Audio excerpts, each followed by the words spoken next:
What's going on, everybody? This is episode 5, which is week 4, the phase 1 deload week.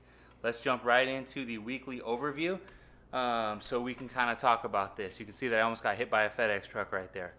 Started the workout here. Session number 1 is what you're watching. Started it and ended it with a run up the hill. So this is very similar to episode 1, if you saw that, and how I do my deloads. Basically, the entire workout is created around my primary lift. So in this case, you can see that I've kind of switched these up. So I have the back squat, incline bench press, and snatch grip deadlift. So going into phase 2, I'm going to switch back squat to front squat. The only reason I didn't do that here in this workout is because just 2 days before that I had done my front squat workout that you actually saw in episode 4. And then again, I switched up the other primary lifts. Now, one of the reasons I did this is because I've mentioned it before. I really like variation. It just kind of helps me not get bored with the program and stay excited to train. But the other reason is known as the law of accommodation, which is an idea written about by Zatsiorsky, which is a Russian exercise scientist, but it's been more popularized by Westside Barbell and Louis Simmons. And basically what the law of accommodation says is that after a period of time, you're going to begin to get less gains from the same stimulus. So you're going to get a lot of gains at first, and then over time, you're going to receive less gains. So it's good to switch that up. Now, something to consider with this is if you're a newbie, you're going to get newbie gains, right? So if you're someone that's new to exercise, you're fine just like perfecting bench, squat, deadlift, and spending anywhere from maybe 3 to 6 months just practicing those moves, and you're going to get a lot of gains just because, again, you're new at this. But if you're someone who's been lifting for a year or more, and you consider yourself moderate or advanced, the law of accommodation may apply to you where again, you stick with one lift for too long and you're going to start diminishing returns, right? And a lot of times you hear something called plateau, right? So if you want to try to avoid plateau, you're going to switch up exercises. And so what this really allows you to do is, for example, I just got done doing my snatch grip deadlifts. Haven't done those in a long time. And so I'm fairly weak, but I'll be able to progress at that really quickly. But if I was to do that for months and months, eventually those gains would decrease. But that's why it's good to switch it up and keep getting gains on different exercise variations. Another reason I really enjoy this deload week, and I actually really look forward to the week 4 of my phases, is again, we're working with a sub-maximal load, but it really provides an opportunity to practice movements.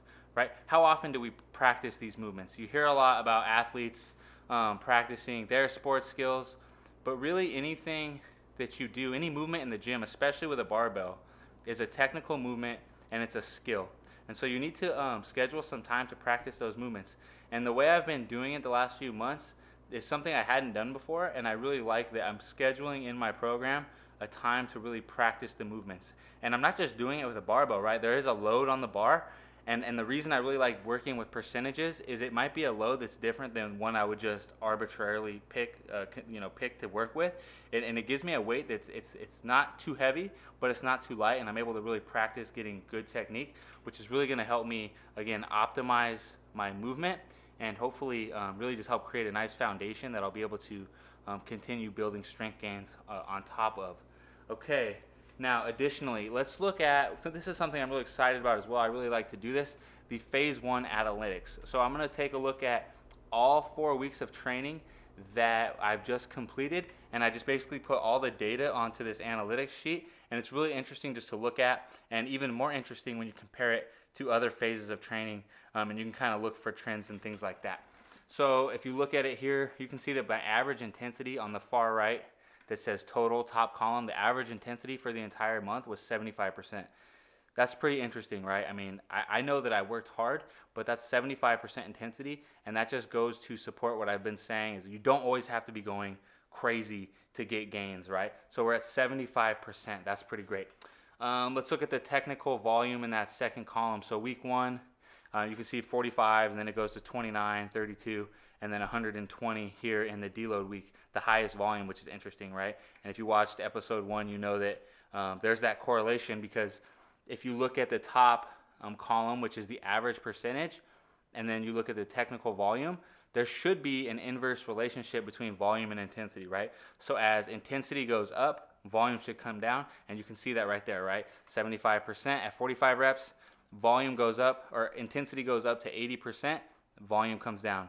The next week goes up to 85% intensity, volume actually goes up. But if you'll recall, in week number 3, it was an intentional overreach. So you can see that the data supports what I was doing, or the rationale I was providing and what I was explaining, where that is an intentional overreach. Now, if you look at my total assistance volume, again, it supports what I've been saying.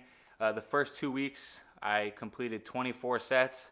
And then in week number 3, I hopped up to 3 sets for each exercise, which was a total of 45 sets.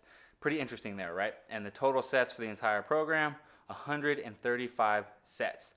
If you look at the very bottom column, pretty interesting. My technical volume, so the volume that I completed with barbell, was 38% of all the volume I did, whereas the assistance volume was 62%.